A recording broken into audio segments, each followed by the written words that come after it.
Hello दोस्तों, स्वागत है आप सभी का अलंकार के एक नए टॉपिक में फिर से। तो आप सब कैसे हैं? उम्मीद करते हैं आप सभी अच्छे हैं। और आज हिंदी दिवस की ढेर सारी शुभकामनाएं आप सभी को। तो चलिए आज जो है हम लोग अलंकार को जो है जैसे हम लोग क्या कहते हैं अनुप्रास अलंकार जो पढ़ रहे थे, तो उसका जो है 2 भेद किए थे और उसका 3 भेद बाकी बच गया था। तो उस तीनों भेदों को करेंगे आज। और उसके बाद जो है हम लोग फिर यमक अलंकार को भी करेंगे, फिर श्लेष को करेंगे। देखते हैं आज कितना हो पाता है उतना करते हैं, फिर उसके बाद जो है नेक्स्ट वीडियो में करेंगे। तो चलिए शुरुआत करते हैं टॉपिक का। सबसे पहले आता है तीसरा नंबर पर है जो है ये क्या कहते हैं अनुप्रास अलंकार का तीसरा भेद है लाटा अनुप्रास। तो लाटा अनुप्रास किसे कहते हैं? तो जहाँ शब्द और वाक्यों की आवृत्ति हो तथा प्रत्येक जगह पर अर्थ एक ही हो लेकिन भिन्न चीज़ों के लिए वहाँ पर लाटा अनुप्रास होता है। क्या होता है? लाटा अनुप्रास। कब? कि जहाँ शब्दों और वाक्यों की आवृत्ति हो तथा प्रत्येक जगह पर अर्थ एक ही हो। क्या हो? अर्थ एक ही हो लेकिन भिन्न चीज़ों के लिए। किसके लिए? भिन्न चीज़ों के लिए वहाँ पर लाटा अनुप्रास होता है। क्या होता है? लाटा अनुप्रास।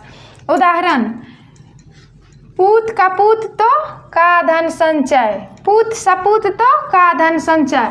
इसका अर्थ है कि पूत अगर सपूत है, अगर अच्छा पुत्र है, तो फिर आपको धन संचित करने का कोई ज़रूरत ही नहीं है, वो अपने ही कर लेगा। और पूत अगर कपूत है तो फिर भी आप क्या कीजिएगा धन संचय करके, क्योंकि पूत अगर कपूत होगा तो वो तो सारा धन अर्जित किया हुआ नष्ट कर देगा। तो इसीलिए इसका अर्थ है कि पुत्र सपुत तो का धन संचय, कि अच्छा पुत्र अगर होगा तो वो खुद ही अपने आप ही अपना जीवन यापन कर लेगा, अपना धन संचय कर लेगा, इकट्ठा कर लेगा।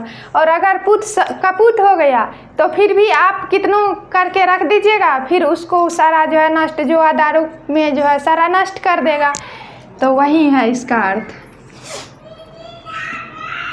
4 नंबर पर है अंत्यानुप्रास। अंत्यानुप्रास, जहाँ अंतिम वर्णों में तुक मिलती है। क्या होता है? अंतिम वर्णों में तुक मिलता है, वहाँ पर अंत्यानुप्रास होता है। क्या होता है? जहाँ पर अंतिम वर्णों में तुक मिलता है वहाँ पर अंत्यानुप्रास होता है। उदाहरण, लगा दी किसने आकर आग। क्या है?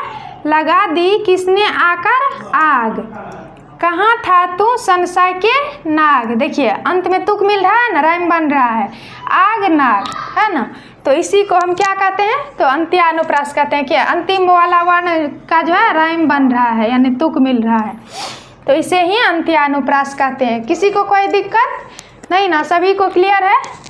तो चलिए 5वां नंबर पर चलते हैं। 5वां नंबर पर है श्रुत्यानुप्रास। क्या है?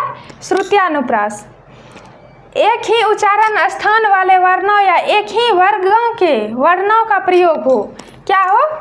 कि एक ही उच्चारण स्थान वाले वर्ण का प्रयोग, एक ही वर्गों का प्रयोग हो, वहाँ पर श्रुत्यानुप्रास अलंकार होता है। जैसे उदाहरण देख लीजिए, दीनांत था थे दीनानाथ डूबते। क्या था? दीनांत था थे दीनानाथ डूबते, सधेनु आते गृह ग्वाल बाल थे। क्या? सधेनु आते गृह ग्वाल बाल थे। नोट, यहाँ पर जो तो थ द ध न एक ही वर्ग के वर्णों की आवृत्ति हुई है। क्या हुई है? द, देखिए दीनांत न, त, थ, थ, द, न, ध, है ना। यानी कि एक ही वर्ग के वर्णों की आवृत्ति हुई है, उसे क्या कहते हैं? श्रुत्यानुप्रास।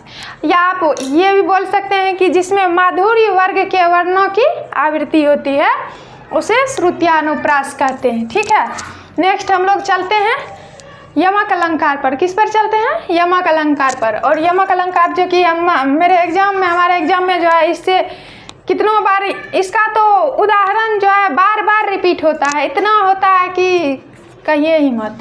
तो इसको हम लोग पढ़ लेते हैं एक बार। यमक अलंकार, जब कोई शब्द 2 या 2 से अधिक बार प्रयोग में लाया जाता है। क्या होता है? जब कोई शब्द 2 या 2 से अधिक बार प्रयोग में लाया जाता है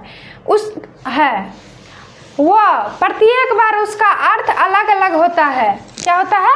कि कि प्रत्येक बार उसका अर्थ, जब कोई शब्द 2 या 2 से अधिक बार प्रयोग में लाया जाता है वह प्रत्येक बार उसका अर्थ अलग अलग होता है, वहाँ पर यमक अलंकार होता है। क्या होता है? यमक अलंकार होता है। इसका उदाहरण देख लीजिए, और जो सबसे प्रचलित उदाहरण है हम वही लेके आए हैं, क्योंकि ये जो है ऐसे ही पूछा जाता है एग्जाम में, ऐसे आपसे पूछ लेता है हूबहू, इसमें कोई चेंजिंग नहीं, तो इसीलिए हम वही वाला लिए हैं।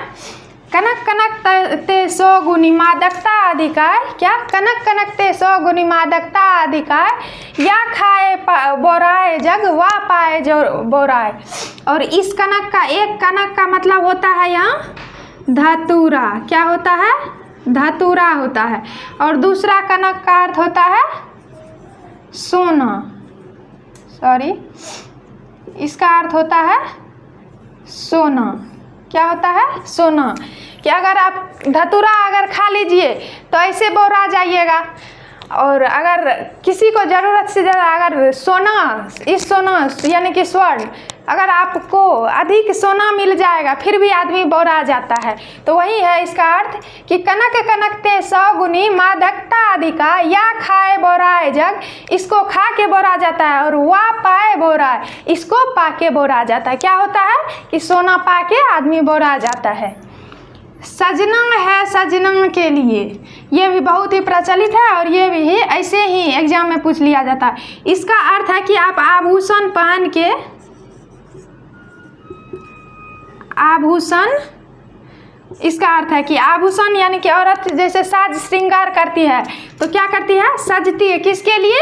सजना के लिए। और इसका अर्थ होता है पति, पति या प्रेमी, या आप अगर ईश्वर से कहते हैं, प्रेम करते हैं तो ईश्वर। क्या होता है? पति, प्रेमी या ईश्वर। आप जिससे भी प्रेम करते हैं तो वही है कि सजना है मुझे सजना के लिए, सजना है सजना के लिए। तो इसका अर्थ है कि साज श्रृंगार करके सजना है किसके लिए? तो अपने पति के लिए, अपने प्रेमी के लिए, अपने ईश्वर के लिए। ठीक है, तो सभी को क्लियर है, यहाँ तक कोई दिक्कत नहीं है किसी को। ठीक है, तीसरे नंबर पर चलिए देखते हैं। तीसरे नंबर पर श्लेष अलंकार। क्या है? श्लेष अलंकार।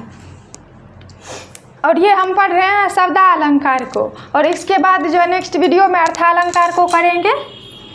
तो श्लेष का अर्थ होता है चिपका हुआ। क्या होता है श्लेष का अर्थ? इस श्लेष का अर्थ होता है चिपका हुआ। क्या होता है? चिपका हुआ। किसका अर्थ? तो श्लेष का अर्थ, अर्थात एक ही शब्द का एक से अधिक अर्थ निकलता हो, वहाँ श्लेष अलंकार होता है। क्या होता है?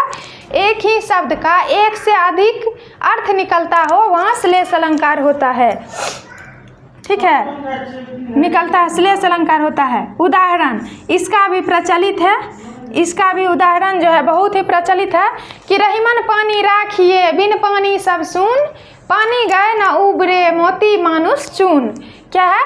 कि रहीमन पानी राखिए बिन पानी सब सून, पानी गए न उबरे मोती मानुष चून।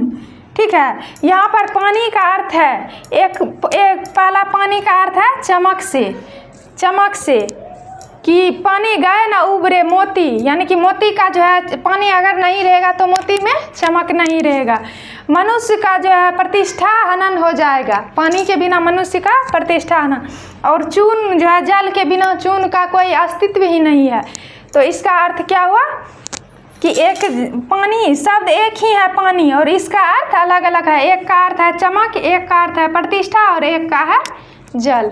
ठीक है, यहाँ तक सभी को क्लियर है? किसी को कोई दिक्कत? No doubt. तो आज के लिए बस इतना ही करते हैं, आज अब यहीं पर समाप्त करते हैं सेशन को, और फिर मिलते हैं नए नेक्स्ट सेशन में नए वीडियो के साथ। तब तक के लिए धन्यवाद।